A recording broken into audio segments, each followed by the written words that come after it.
Hey guys, and welcome to Outcome School. I'm Amit, and today I'm going to teach you about Softmax activation function in machine learning. So as usual, let's begin with the learning. So we are here, and this is a document which my wife Pallavi has prepared for all of you. So what we will do, we will start with the very strong use case of the Softmax activation function to understand about it completely. So it is commonly used in machine learning, especially in the output layer. So we use the softmax activation function in the output layer of the classification model where multiple classes are involved. So one by one, we will try to understand everything in this video. So ultimately, this softmax activation function is going to transform the raw output score, that we also call it as logits, from a neural network. So ultimately, at the final layer, we will have some output, raw output scores. Those scores we are going to convert, transform into the probabilities, and that will sum to 1, as we know, right? And we also mentioned that here we are going to have the multiple classes. So it means we are going to play with the multi-class classifications. So it means we are going to classify input data into one of the three or more possible categories or the classes, whatever we say, right? So for example, we are going to classify images into one of the like clothings like t-shirt, trouser, dresses, etc., right? So each input data belongs to exactly one of the multiple possible cases. So in this case, what will happen? Each input data belongs to exactly one of the multiple possible classes. So let's try to understand this with the architecture. So for example, in the input, we have the images of the size 28 cross 28, that will come out 784. So we will have 784 features in this input layer. So that we are going to feed in the model. So we will have some hidden layer because we are talking about the neural network. So we'll have some hidden layer, and ultimately we will have the output layer like this. And suppose in the hidden layer, for example, we have 128 neurons in the hidden layer. So ultimately, after this hidden layer, we will have the output layer, and here we will get the scores. So for example, we get 2.5, 0.3, 1. So here we have 10 neurons because we want the classifications in these categories. So it could be t-shirt, trouser, coat, shirt, bag, ankle boot, like that. So we want the classification into these 10 categories. So we will have 10 neurons in the output layer. So that is what we are talking about.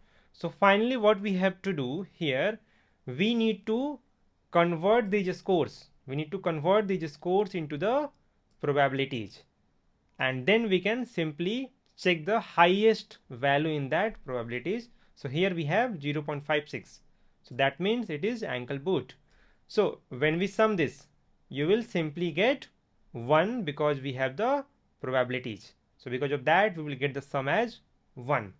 So here what we are doing in the final output layer, on the score, we are applying a function called softmax, and that is called softmax activation function in this particular case. So here in the output layer, we are getting the scores, and on the top of that, we are applying a function, and that function we are applying here is called softmax activation function, so that we can get the probabilities like this, and that we know will sum up to 1 because they are probabilities. And that is the nature of the softmax activation function that we are going to see with the equation as well.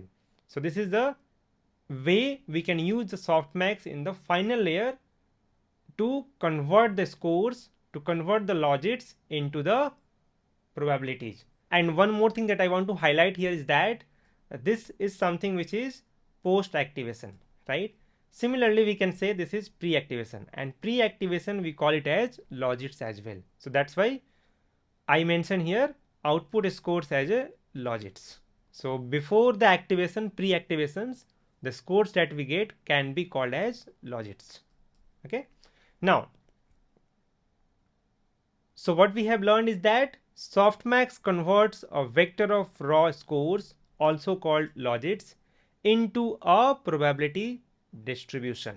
As simple as that, right? So each value will be in between 0 and 1, and all values sum up to 1, as we have learned. Suppose, for example, we have a vector like this x1 x2 till xn. So if on the top of this, because we have this as a raw score, right?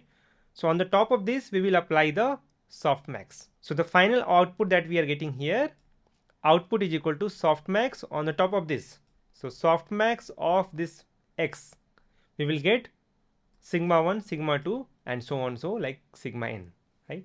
And mathematically we can express the softmax activation function like this, as you can see right now on the screen. And now suppose we need to find the sigma 1. So for that we will put here e power x1, and in the denominator we are going to put e power x1 plus e power x2 till e power xn.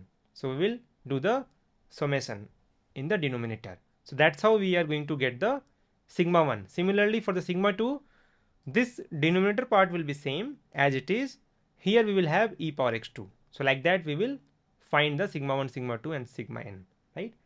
Now here if you see the graph, right, we can clearly see that the value that we are going to get will be in between 0 and 1. So this is the graphical representation of the softmax activation function. So in the Python we can write the code something like this. So what we are doing here, we are passing the logits, we are passing the vector like this x1 x2 and xn, like that we are passing. And first we are trying to find the e power x of that vector, and that vector by, we can see the summation part in the denominator, as we have seen here as well, right? So this is what we have done in the Python. Exactly the same thing we can replicate in the Python language. So we had this raw scores logits that we are passing through this mathematical function, which is softmax activation function, and then we are getting the probabilities like this, as you can see. As simple as that. So here we have the modified, improved version of the softmax function, and we have done it for a very strong region, and that we have written here. We are subtracting the max value for numerical stability that we are going to understand now. So if you notice here, this is the change that we have done. So this exact change that we have done, we are subtracting the max, and that's why we are calling it shifted. The only change that we have done is this one. So why we are doing this? In case if we get the values in the range of 1000, for example, right? So we will try to find out e power 1000, right? And that value will actually exceeds the maximum representable range, and that will come something like this. So e power x will come something like this, and that is something we cannot represent as a standard 64-bit floating point numbers.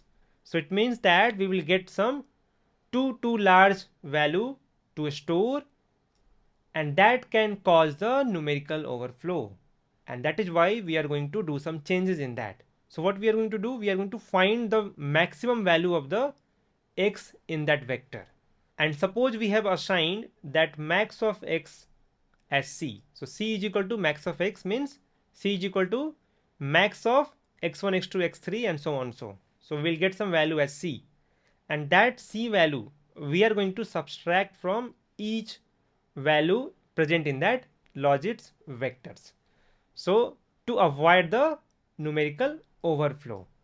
So what we are doing here, we are going to have some modified version of the softmax activation function, and that will look like this. So we are going to subtract this c, right, from each values present in the vectors. So here we can write like this, and mathematically we can prove both are same actually.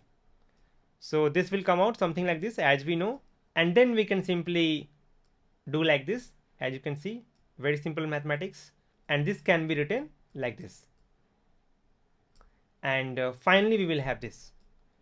So we can simply write softmax of x I minus c, which is this, is equal to softmax of xi. Very simple, right? So both are same. So that's why doing this will not change anything as such, right? And in fact, we are getting the numerical stability by doing so. So what we have learned? So we learned that the modified version of the softmax activation function is helping us in avoiding the numerical overflow. And now we are going to discuss about the use cases. So first is multi-class classification, as we have discussed in this video itself. And then we have the attention mechanism. So in the large language model as well, we use the softmax activation function. In the reinforcement learning as well, we use the softmax activation function, temperature scaling, and the recommendation system. So if you closely observe the use cases, you will realize that in all of these use cases, we are going to have some scores, and we want the probabilities from those scores. So because of that, softmax activation function is going to be our friend. So we'll simply use the softmax activation function, as simple as that. So this was all about softmax activation function, and I hope this video has helped you in understanding it properly. So that's it for now. I will see you in the next video.